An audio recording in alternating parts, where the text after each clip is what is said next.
Good morning class 8। आज मैं आपको सभ्यता और संस्कृति पढ़ाने जा रही हूँ। चैप्टर 7 पल्लव से चैप्टर 7 संस्कृति और सभ्यता। ये क्या है? एक निबंध है। निबंध का मतलब होता है जिसमें कोई बंधन नहीं है। ऐसे जो बोलते हैं, आप जितना चाहो उतना लिख सकते हो। आपके पास जितनी जानकारी है जिस सब्जेक्ट की, आप उतना लिख सकते हो। उसको निबंध कहते हैं। इसको रामधारी सिंह दिनकर ने लिखा था। रामधारी सिंह दिनकर का जन्म बिहार के मुंगेर जिले के सिमरिया गांव में 23 सितंबर सन 1908 ईस्वी को हुआ था। इनकी साहित्यिक सेवाओं के लिए इन्हें पद्म भूषण से सम्मानित किया गया। इन्हें संस्कृति के 4 अध्याय, पुस्तक के लिए साहित्य अकादमी पुरस्कार और उर्वशी महाकाव्य के लिए ज्ञानपीठ पुरस्कार प्राप्त हुआ। दिनकर जी की अन्य प्रमुख कृतियाँ हुक्का, रश्मिरथी, कुरुक्षेत्र और परशुराम की प्रतीक्षा है। इनकी मृत्यु 24 अप्रैल 1974 ईस्वी को हुई। रामधारी सिंह दिनकर वीर गाथा काल के कवि थे। इनकी कविताओं में जोश होता था। जैसे कुरुक्षेत्र में एक है, क्षमा शोभती उस भुजंग को जिसके पास गरल हो, उसको क्या जो दंतहीन विषहीन विनित सरल हो। अर्थात क्षमा उस सांप को शोभा देती है जिसके पास बहुत अधिक विष है। अगर वो आपको बिना काटे चला गया, आपको क्षमा करके चला गया, तो वो उसकी कृपा है, आप पर दया है। लेकिन जिस सांप के पास विष ही नहीं है, वो आप पर क्या दया करेगा। ठीक है, चलिए अब सभ्यता और संस्कृति निबंध इनकी लिखी हम पढ़ते हैं। सबसे पहले हम बता दें, सभ्यता और संस्कृति एक दूसरे के पूरक हैं। कैसे? माने दोनों एक दूसरे के साथ रहते हैं, अलग हम इनको नहीं कर सकते। कारण सबसे पहले मनुष्य क्या हुआ था? सभ्य हुआ था। और सभ्य होने के बाद ही उसमें क्या आनी शुरू हुई? संस्कृति। तो कवि ने इसमें, निबंधकार ने इसमें बताया है, संस्कृति एक ऐसी चीज़ है। संस्कृति किससे आया है?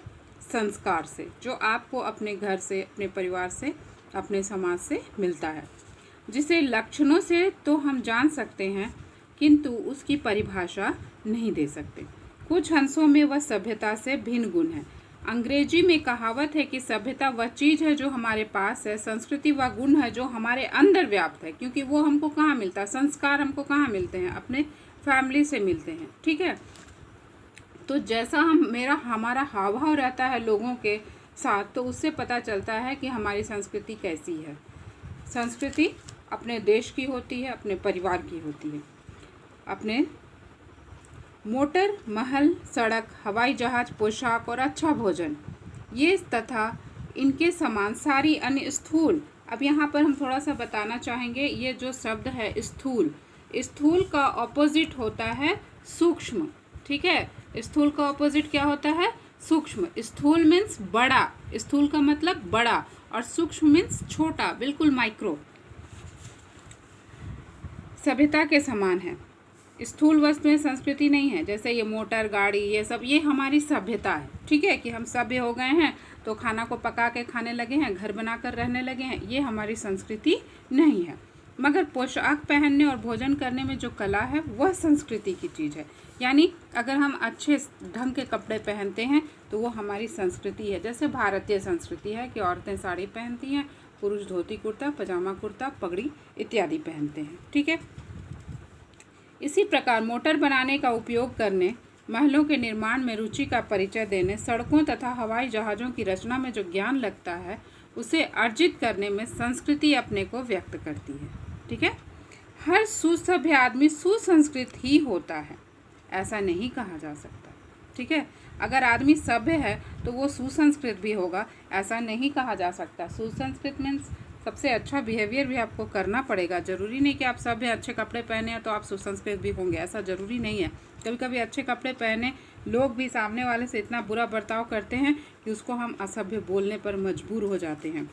क्योंकि अच्छी पोशाक पहनने वाला आदमी भी तबीयत से नंगा हो सकता है। जैसे मैंने आपको अभी कहा कि हो सकता है कि वह और किसी के साथ, दूसरों के साथ अच्छा व्यवहार ना करे, और तबीयत से नंगा होना संस्कृति के खिलाफ की बात है। और यह भी नहीं कहा जा सकता कि हर सुसंस्कृत आदमी सभ्य भी हो, क्योंकि सभ्यता की पहचान सुख सुविधा और ठाट बाट है। मगर बहुत से ऐसे लोग हैं जो सड़े गले झोपड़ों में रहते हैं, जिनके पास कपड़े भी नहीं है, ना कपड़े पहनने के अच्छे ढंग ही उन्हें मालूम होते हैं, लेकिन फिर भी उनमें विनय और सदाचार होता है, जो किसका प्रतीक है?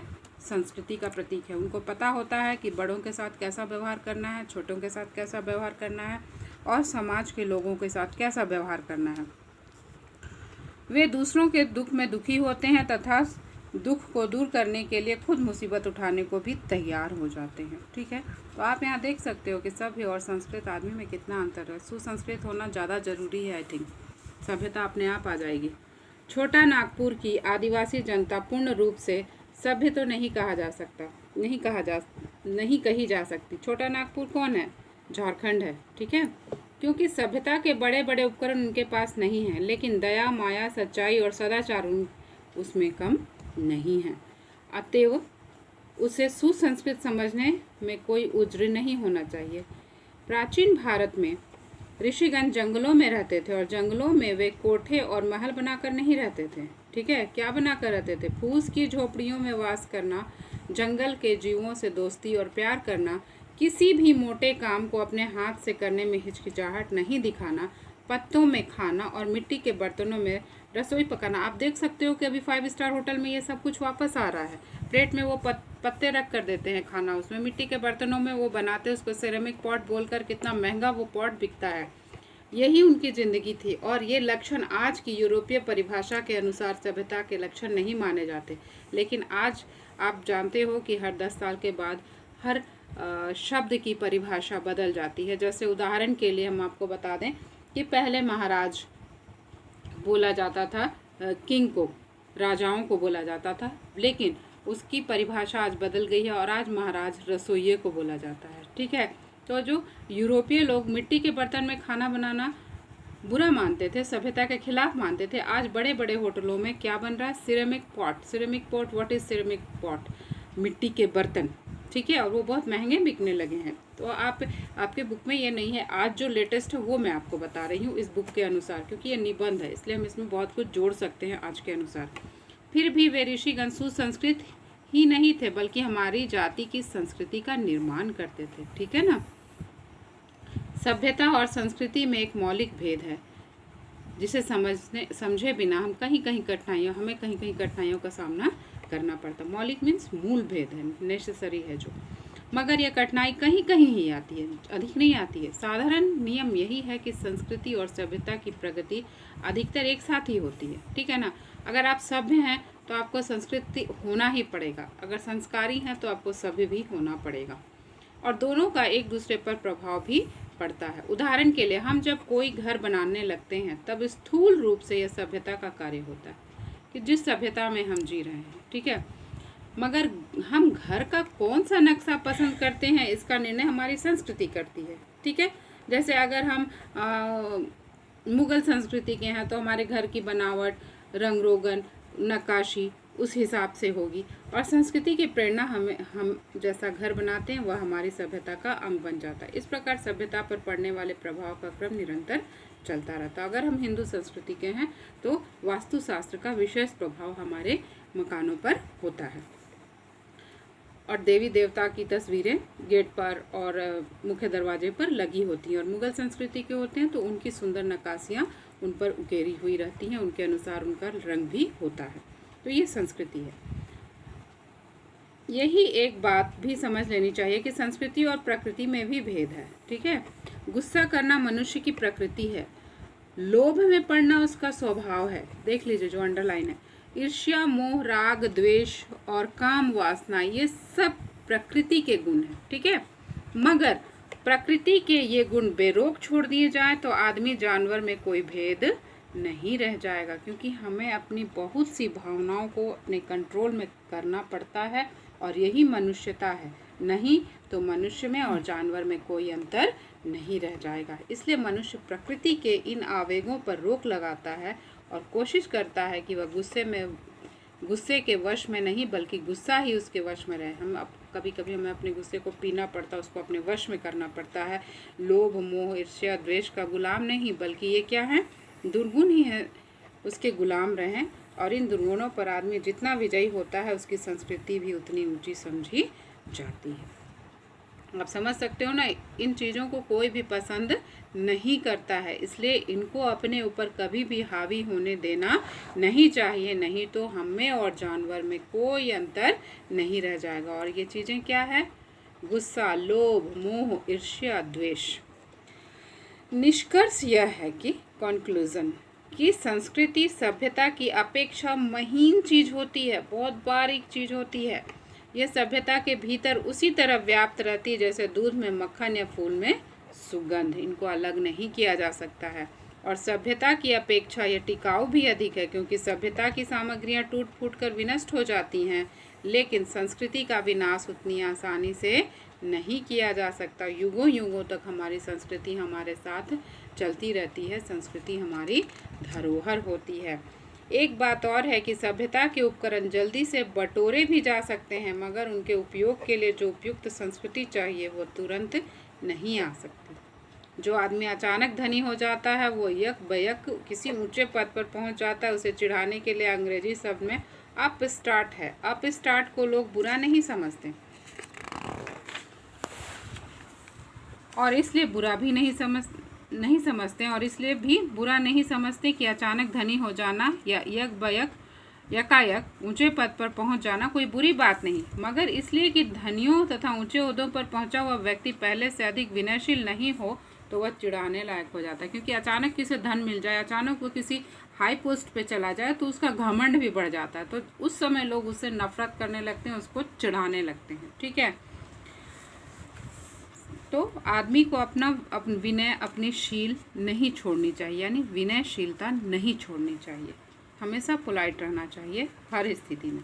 संस्कृति ऐसी चीज़ नहीं कि उसकी रचना 10, 20 या 50 वर्षों में की जा सकती हो। अनेक शताब्दियों तक एक समाज के लोग जिस तरह खाते पीते रहते, पढ़ते लिखते, सोचते समझते और काम काज चलाते अथवा धर्म कर्म करते हैं, उन सभी को कार्यों से ही उनकी क्या उत्पन्न होती है? संस्कृति उत्पन्न होती है। हम जो कुछ भी करते हैं उनमें हमारी संस्कृति की झलक होती है।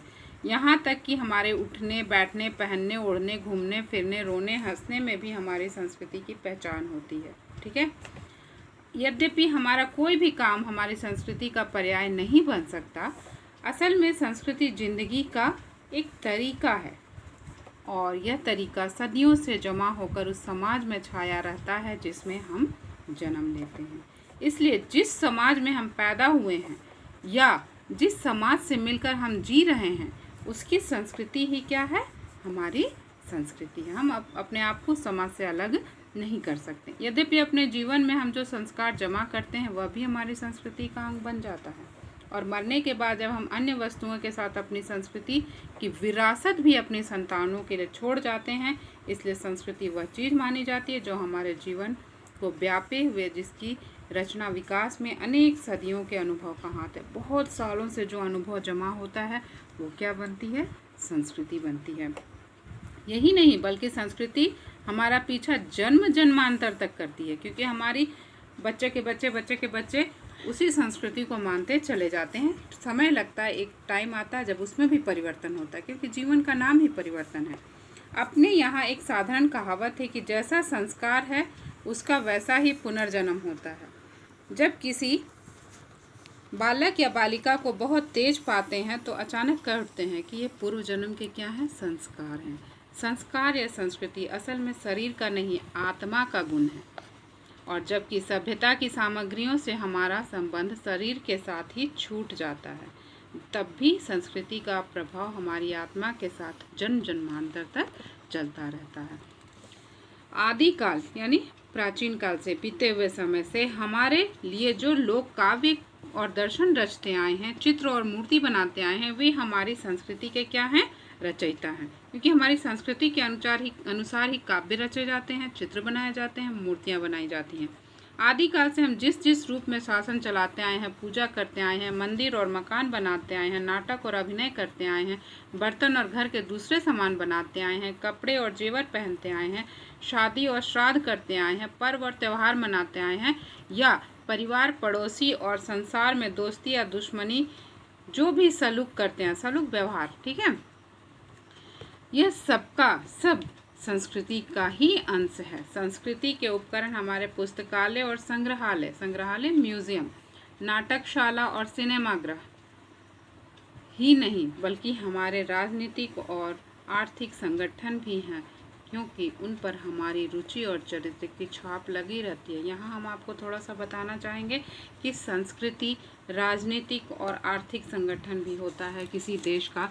जैसे अब भी जो बीमारी फैली है, आप सब देख रहे हो, कोरोना, ठीक है।